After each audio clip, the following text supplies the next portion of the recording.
गोरी कोयल सब पक्षियों के साथ मिलजुल कर नहीं रहती थी और सभी पक्षियों के साथ लड़ाई झगड़ा करती रहती थी। अरे गोरी बहन, मैंने नया घर लिया है, आकर देखो ना कैसा है मेरा घर। ओ गंदी आंख वाले कबूतर, फिर मैं क्या करूं? तूने घर लिया है, रो अपने घर में। बड़ा आया मुझे घर दिखाने वाला। फिर रानो चिड़िया आती है गोरी कोयल के पास। अरे गोरी बहन, मेरे बेटे ने उड़ना सीख लिया है। फिर मैं क्या करूं? उड़ाओ अपने बेटे को जाकर, मुझे क्यों बता रही हो? मैंने तो बहुत खुशी से बताया है, आप तो हमेशा की तरह लड़ना शुरू हो जाती हो। धीरे धीरे जंगल के सभी पक्षी गोरी कोयल से दूर होते रहे और बात तक भी नहीं करते थे। टोनी चिड़िया गोरी कोयल के पड़ोस में रहती थी और गोरी कोयल टोनी चिड़िया को भी चिढ़ाती रहती थी और टोनी चिड़िया को तंग करने के लिए नए नए उपाय बनाती रहती थी। गुड़िया बेटी, आज हम जंगल के सभी पक्षियों को दावत पर बुलाएंगे, आप जाएं, मिट्ठू अंकल और बंटी कबूतर को बता आए। मम्मा, मैंने अभी बबलू अंकल को एक पेड़ के नीचे बैठा हुआ देखा था, मैं उसे भी बता आती हूँ। टोनी चिड़िया और गुड़िया दोनों चले जाते हैं जंगल के सभी पक्षियों को बताने के लिए।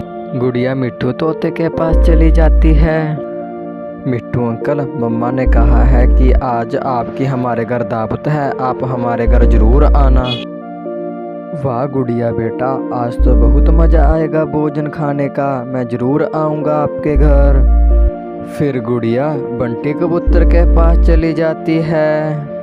कबूतर अंकल, आज शाम को हमारे घर आपकी दावत है, आप जरूर आना हमारे घर में, मम्मा ने कहा है।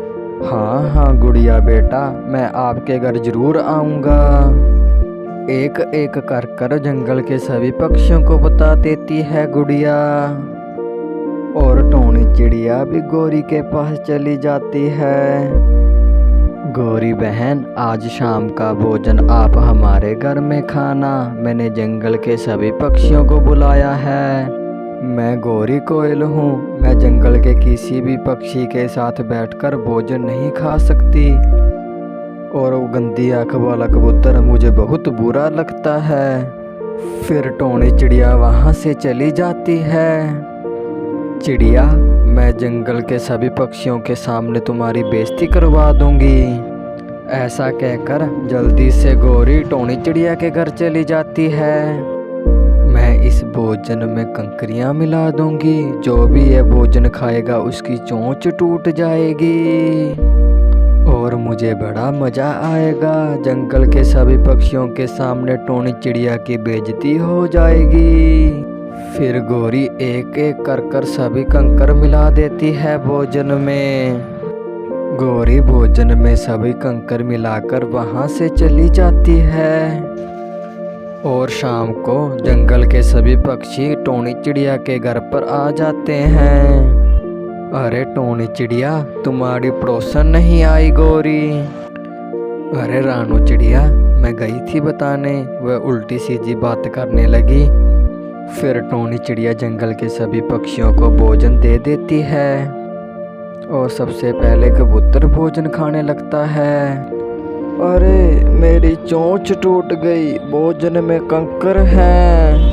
फिर रानू चिड़िया खाने लगती है भोजन, उसकी भी चोंच टूट जाती है। अरे टोनी चिड़िया, हमें तुमसे ये उम्मीद नहीं थी, तुम कंकर वाला भोजन खवाओगी हमें। गुड़िया बेटा, ये तुम्हारी शरारत तो नहीं है? नहीं मम्मा, ये मेरी शरारत नहीं है, मैं अपनी मम्मा को अपने दोस्तों के सामने शर्मिंदा नहीं कर सकती। और सभी पक्षी वहाँ से नाराज होकर वहाँ से चले जाते हैं और गोरी को ये सब देखकर बहुत खुश हो रही थी। टोनी चिड़िया और उसकी बेटी घर के अंदर चले जाते हैं।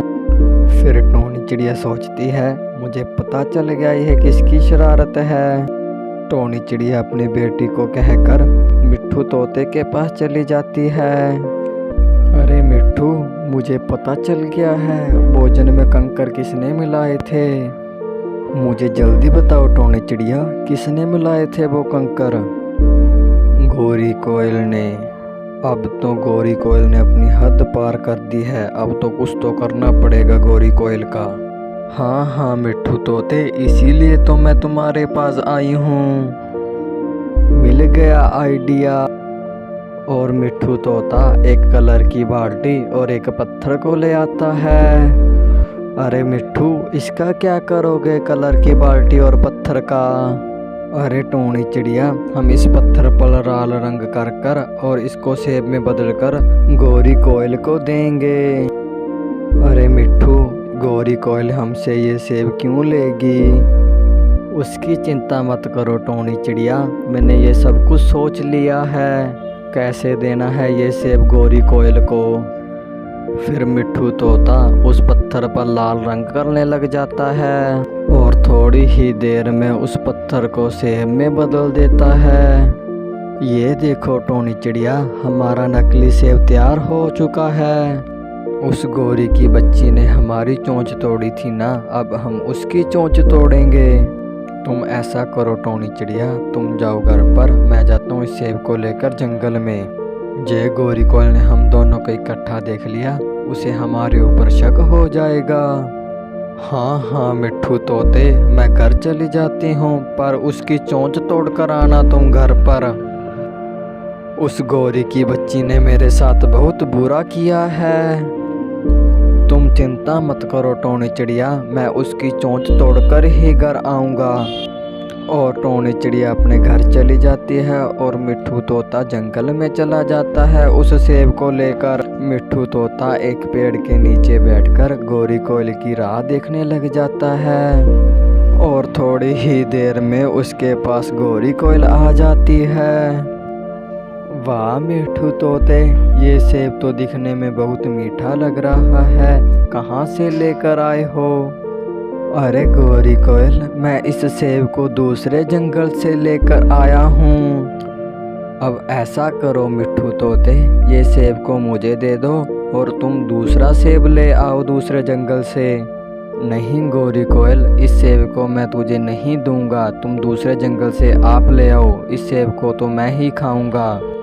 देख लो मिट्ठू तोते, तुम्हारे लिए अच्छा नहीं होगा जो तुमने सेब नहीं दिया मुझे। फिर गौरी कोयल मिट्ठू तोते से उस सेब को छीन लेती है, फिर उस सेब को खाने लगती है और उसकी चोंच टूट जाती है और दर्द से चिल्लाने लगती है, अरे मेरी चोंच टूट गई, ये सेब है या पत्थर?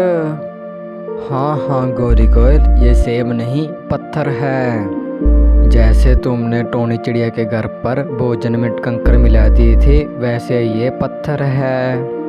आपको हमारा वीडियो अच्छा लगा तो हमारी वीडियो को लाइक और चैनल को सब्सक्राइब करना न भूलें।